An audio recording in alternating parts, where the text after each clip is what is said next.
पहाड़ों की गोद में बसा था एक छोटा सा गांव धनपुर, जहां लोग बड़े सपने तो नहीं देखते थे, पर मेहनत और उम्मीद जरूर रखते थे। इसी गांव में रहता था एक साधारण किसान बंसी, जिसकी जिंदगी एक उम्मीद और एक संघर्ष के बीच अटकी हुई थी। खरीफ की फसल तैयार थी, धान के पौधे हवा में झूम रहे थे, गांव के चेहरे खिले हुए थे।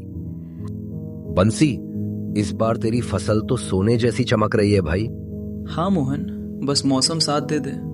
माँ की दवाई भी लेनी है और बहन की शादी भी करनी है। लेकिन किस्मत अचानक करवट ले लेती है। आकाश काला हुआ, बिजलियां गरजी और बरसात ने सब कुछ बहा दिया। पूरी रात बिना एक पल रुके बारिश। सुबह खेतों में सिर्फ पानी का सैलाब था।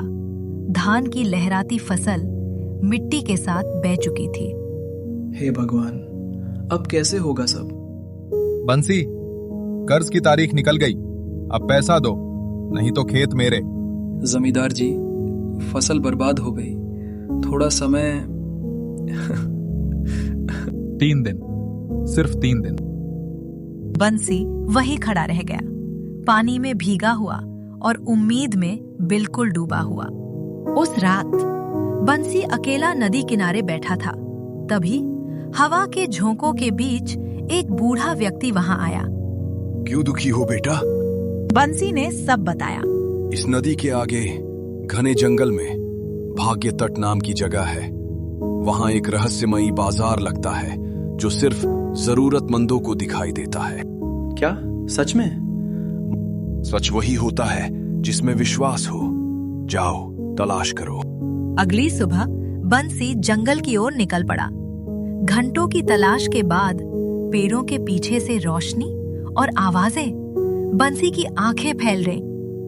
उसके सामने था एक जादुई बाजार, भाग्य तट।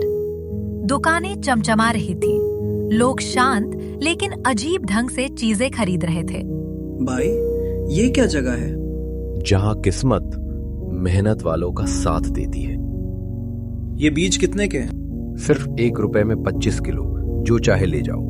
बंसी ने अपनी जेब से निकाले 20 रुपए और 20 बोरी बीज खरीद लिए।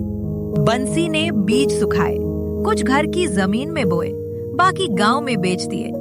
गांव वाले हैरान, इतने अच्छे बीज इतनी कम कीमत में। 3 दिन में बंसी ने पूरा कर्ज चुका दिया। ये लीजिए आपके पैसे। ये सब कैसे? भगवान की कृपा और मेहनत। पर जमींदार बंसी की तरक्की सहन नहीं कर सका। एक रात जब बंसी घर जा चुका था, जमींदार चुपके से आया और उसकी नई बनी गोदाम झोपड़ी को आग लगा दी। गांव का सरपंच उसे देख लेता है। गर्जन सिंह, क्या तुमने दुकान जलाई? हाँ, मैंने जलाई। उसकी तरक्की देखी नहीं गई मुझसे। गांव में सन्नाटा। अपराध किया है तुमने, अब उसकी क्षतिपूर्ति भी तुम ही करोगे। फैसला, बंसी की दुकान दोबारा बनवाओ, पूरे गांव का आधा कर्ज माफ करो और कभी किसी गरीब को सताओ मत। उस शाम बंसी फिर नदी किनारे बैठा था। वही बूढ़ा फिर प्रकट हुआ। धन्य हो बेटा, तूने लालच नहीं, नेक दिली चुनी। याद रख, भाग्य तट वहां जाता है जहां जरूरत हो, नेकता हो और भूख हो एक नई शुरुआत की। महीनों बाद बंसी का घर बन गया, बहन की शादी हो गई, माँ की सेहत सुधर गई और बंसी गांव का सबसे सम्मानित किसान बन गया। लोग कहते हैं भाग्य तट अब किसी और जरूरतमंद की तलाश में, किसी और जंगल में दिखाई देता होगा, क्योंकि सच हमेशा एक ही बात कहता है, मेहनत और नेक दिली कभी खाली नहीं जाती।